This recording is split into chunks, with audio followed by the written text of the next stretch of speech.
केवळ जयसिंगपूर कॉलेजची स्थापना नाही, तर डॉक्टर बिर्डे साहेबांचा या ठिकाणी अनेक वेळा उल्लेख झाला. डॉक्टर बिर्डे साहेब खरं म्हणजे जयसिंगपूर शहर छत्रपती शाहू महाराजांनी आपल्या जनकपिते जयसिंग महाराजांच्या नावानं हे शहर बसवलं. पण ह्या शहरामधल्या माणसाला सगळ्या चांगल्या सुविधा मिळायला पाहिजे. आरोग्याच्या दृष्टीने जयसिंगपूर आणि ह्या सगळ्या परिसरातला माणूस संपन्न झाला पाहिजे.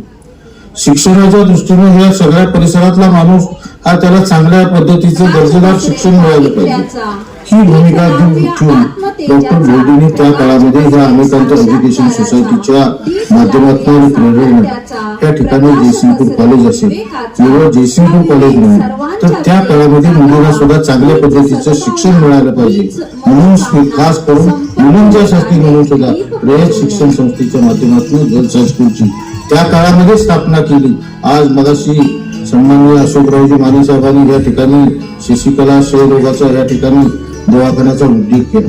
त्या काळामध्ये क्षयरोगाच्या वाढत्या पेशंटांची संख्या आणि त्या काळामध्ये तिथे डॉक्टरांनी आपली सेवा दिली आणि सेवा दिल्यानंतर ज्यावेळा पेशंट कमी झाले त्यावेळा ती सगळी जमीन हस्तांतरित ही सगळी महाराष्ट्र शासनाला केली आणि म्हणून खऱ्या अर्थानं आज त्या ठिकाणी 900 बेडचं वेगवेगळ्या पद्धतीचं तिथं मेंटल हॉस्पिटल असेल, ग्रामीण रुग्णालय असेल, आयुषचं आता आपण तिथं 100 बेडचं हॉस्पिटल करतोय, कॅन्सरच्या वेगवेगळ्या थेरपीसाठी म्हणून आता तिथं 30 बेड उभा करतोय.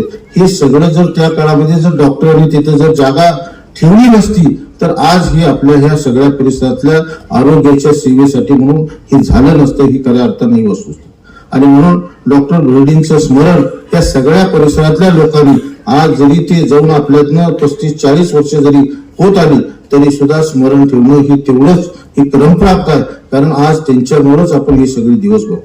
आज या माध्यमातून ज्यावेळा डॉक्टर बिर्डे साहेबांचा नागरी सत्कार त्या काळामध्ये झाला त्यावेळा डॉक्टर बिर्डे साहेबांनी या दोन्ही शिक्षण संस्थेला खऱ्या अर्थाने त्यावेळा प्राधान्य दिलं आणि आपल्याला जयसिंगपूर शहरानं जो नागरी सत्कार केला